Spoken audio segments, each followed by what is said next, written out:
Les nœuds MCP sont arrivés sur N8N et dans cette vidéo, je vais vous montrer exactement comment ils fonctionnent, est-ce qu'ils sont réellement pertinents, quelles sont leurs différences par rapport aux nœuds MCP communautaires et enfin, je vous montrerai 3 exemples d'utilisation concrète sur N8N. On est parti. Donc comme je vous l'ai dit, les nœuds MCP sont apparus sur N8N, ils ont été intégrés de manière native sur N8N.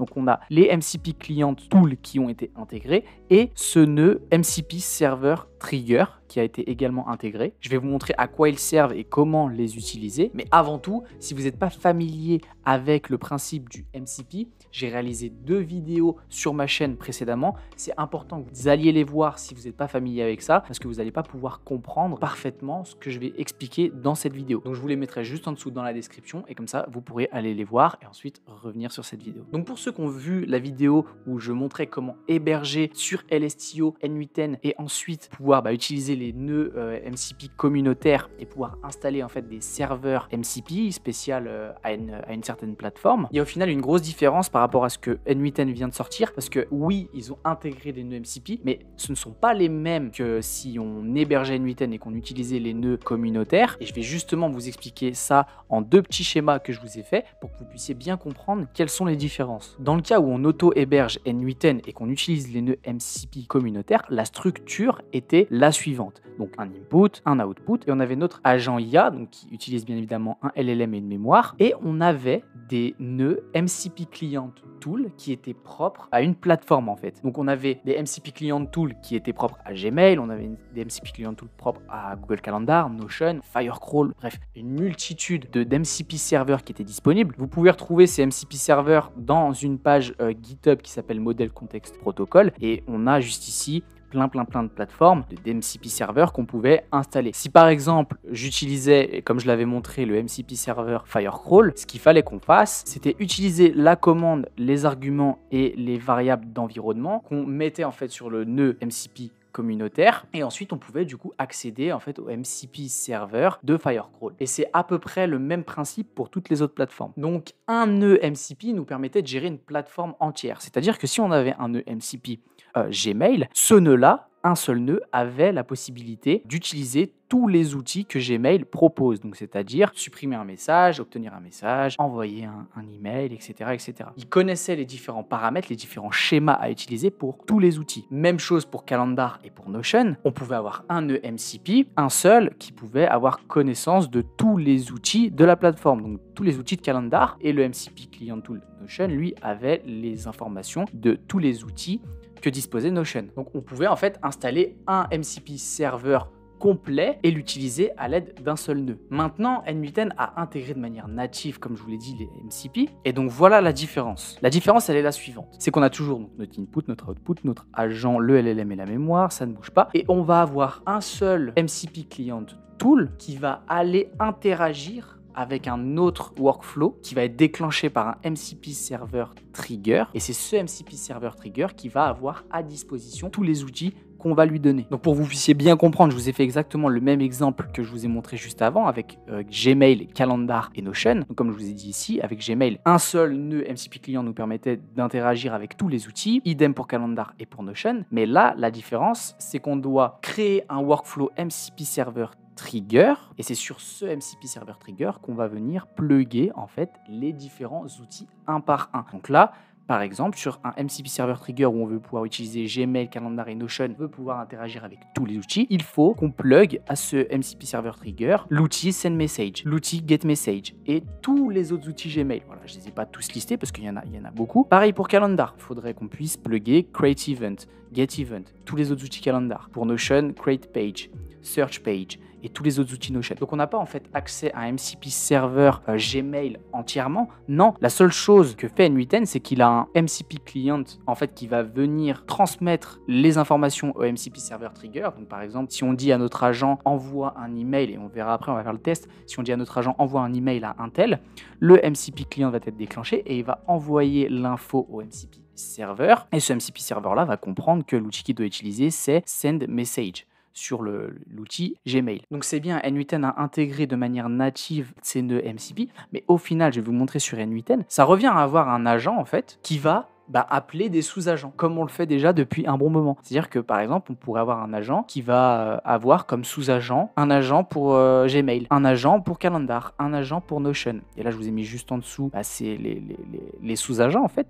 Imaginons qu'ici il appelle l'agent Gmail, ben, c'est comme s'il exécutait un workflow indépendant qui serait celui-ci. Pour Calendar, c'est comme s'il exécutait ça. Pour Notion, c'est comme s'il exécutait ça. Et encore une fois, là je vous ai mis que j'ai mis que 4 outils, 3 outils et 2 outils. Donc on n'a pas accès à tous les outils que disposent ces plateformes. Donc c'est pour ça que pour moi, le mieux, ça reste d'héberger son N8N et d'utiliser les nœuds MCP avec les nœuds communautaires. C'est encore, je le répète, beaucoup trop récent, les MCP. Je vais vous dire de toute façon à la fin de la vidéo ma conclusion sur le sujet, mais je vais quand même vous montrer sur N8N, comme je vous ai dit, 3 exemples concrets avec Gmail, Calendar et Notion que je vous ai préparé juste ici. Donc comme je vous l'ai dit juste avant sur le schéma, maintenant on va avoir un agent qui va en fait déclencher un MCP Client Tool, donc ici on en a un seul, et ce MCP là il va venir déclencher le MCP Server Trigger, et c'est ce MCP Server Trigger qui dispose des outils qu'on va lui donner. Donc là pour l'exemple j'ai mis que 3 outils: Create Event pour Calendar, Send Message pour Gmail et Create une page database pour Notion. Je supprime cette partie pour laisser place uniquement à ce workflow là, et j'ai mis justement l'autre partie dans un autre workflow. C'est bien important de les dissocier. Ce que vous avez à faire, c'est assez simple: vous ajoutez en déclencheur on chat message, vous mettez un agent IA avec un modèle de langage, et dans les tools, je vais vous montrer, je vais l'enlever. Vous avez juste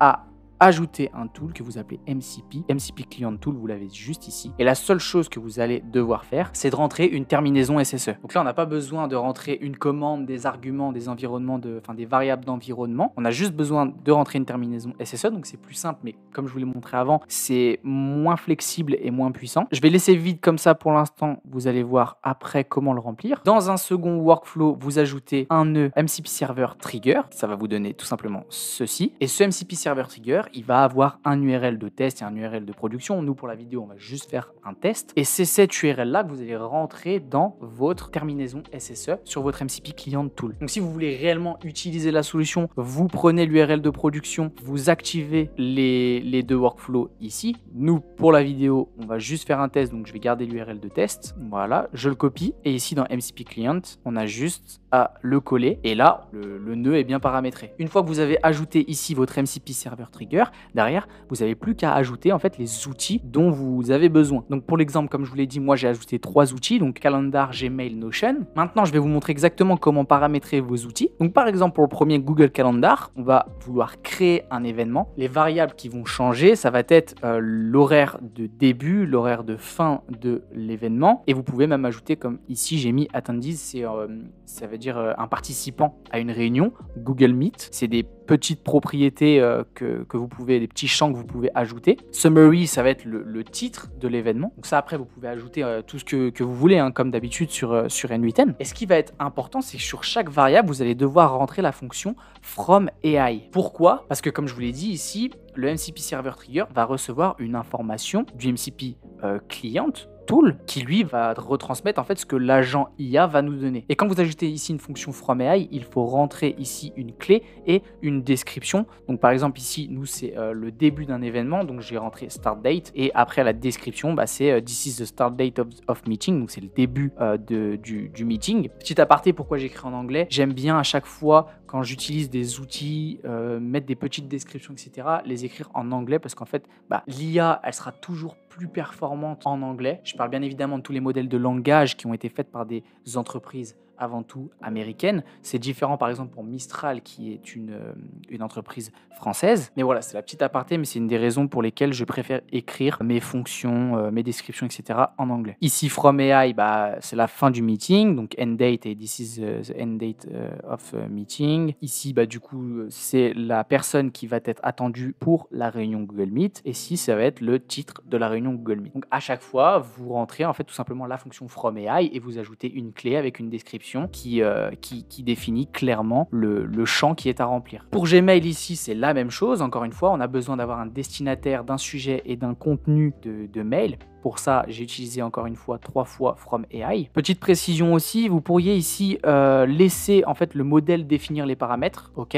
Moi, je préfère rentrer comme je vous l'ai dit, les clés et la description à la main. C'est beaucoup plus clair et avec un certain volume d'outils, c'est plus facile pour l'intelligence artificielle de s'y retrouver. Mais vous pouvez tester aussi avec Let the model define these parameters et ça fonctionnerait aussi. Et pour Notion, c'est la même chose. Donc pour Notion, là, ce que je veux, moi, c'est update en fait une database que j'ai déjà existante. Donc je vais vous montrer juste après l'exemple. Le but, ça va être créer une tâche à réaliser pour les jours à venir. Et donc pour ça, il nous faut un titre, il nous faut une date. Et ça, pareil, je l'ai défini avec From AI. Donc là, je vous ai montré rapidement un exemple avec ces 3 outils, mais vous pouvez ajouter absolument tous les outils que vous voulez. Maintenant, passons à l'exemple. Donc je vais ouvrir ici le chat de mon agent. Ici, vu qu'on est en test et qu'on n'est pas en production, je vais venir faire test workflow. Donc là, il est en attente de déclenchement. Et ici, je vais lui dire envoie un email à Lucas pour lui dire que c'est tout bon pour notre réunion de demain à 14 h. Son adresse mail est la suivante. Et donc là, normalement, je lui envoie la demande. Il exécute bien le MCP Client Tool. Ici, on peut voir qu'il a bien été déclenché, le MCP Server, et qu'il a bien déclenché Send Message, donc de Gmail. Il a bien compris exactement ce que je lui demandais. Donc là, maintenant, on va aller voir sur une de mes boîtes mail si j'ai bien reçu l'email en question. Je suis sur une de mes boîtes mail donc, qui me sert de test. Et on peut voir ici qu'on a bien un email, confirmation de réunion. Donc je l'ouvre. Bonjour Lucas, c'est tout bon pour notre réunion de demain à 14 h, bien cordialement. Donc il a bien réalisé la demande que je lui ai faite. Maintenant, second exemple, on va essayer de créer un événement avec justement cet agent. Donc je vais lui dire créer une réunion pour demain avec Lucas pour lui parler de sa création de contenu. La réunion durera environ 1 heure. Son adresse mail est la suivante. Je rentre mon adresse mail. Donc là, je lui ai dit créer une réunion pour demain avec Lucas pour lui parler de sa création de contenu. La réunion durera environ 1 heure. Son adresse mail est la suivante. Je vais juste rajouter créer une réunion pour demain à 15 h. Voilà.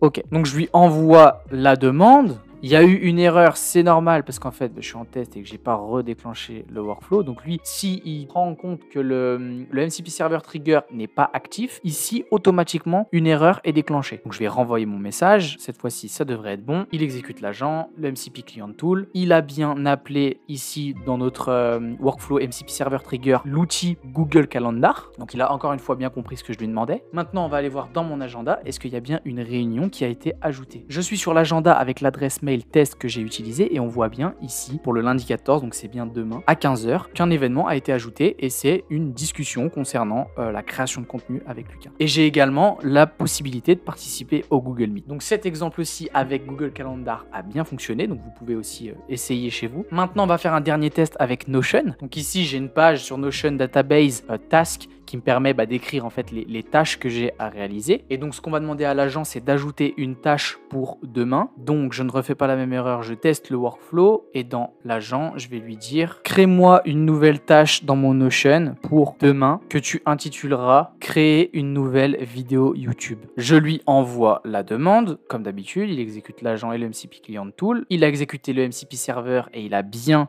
exécuté l'outil Notion, donc c'est parfait. Et maintenant, on va retourner sur mon Notion Task et on voit bien ici qu'il a créé une tâche, créer une nouvelle vidéo YouTube. Maintenant, je vais vous partager rapidement mon avis sur le sujet. C'est important de comprendre ce que sont les MCP, c'est important de mettre un petit peu la main dedans, de tester et de voir en fait quelles sont les nouvelles fonctionnalités, comment en fait ce principe-là évolue. Je pense vraiment que d'ici les prochains mois, on va pouvoir utiliser sérieusement ce principe du MCP et les nœuds MCP sur N8N. Actuellement, il est plus intéressant d'utiliser ce principe de MCP avec Cursor, avec Windsurf, à la limite avec N8N, mais en auto-hébergé. N8N a intégré ces nœuds-là de manière native. C'est bien, ils montrent qu'ils sont avant-gardistes, mais je vois pas réellement l'utilité, qu'est-ce que ça apporte de plus par rapport à avant. Donc c'est important de comprendre ce principe et d'être prêt le moment où réellement ça va être très utile, mais aujourd'hui c'est encore un peu fébrile et on peut pas utiliser ce principe pour pouvoir construire des solutions concrètes qui fonctionnent parfaitement. Et d'ailleurs pour les entreprises qui veulent des solutions IA et des automatisations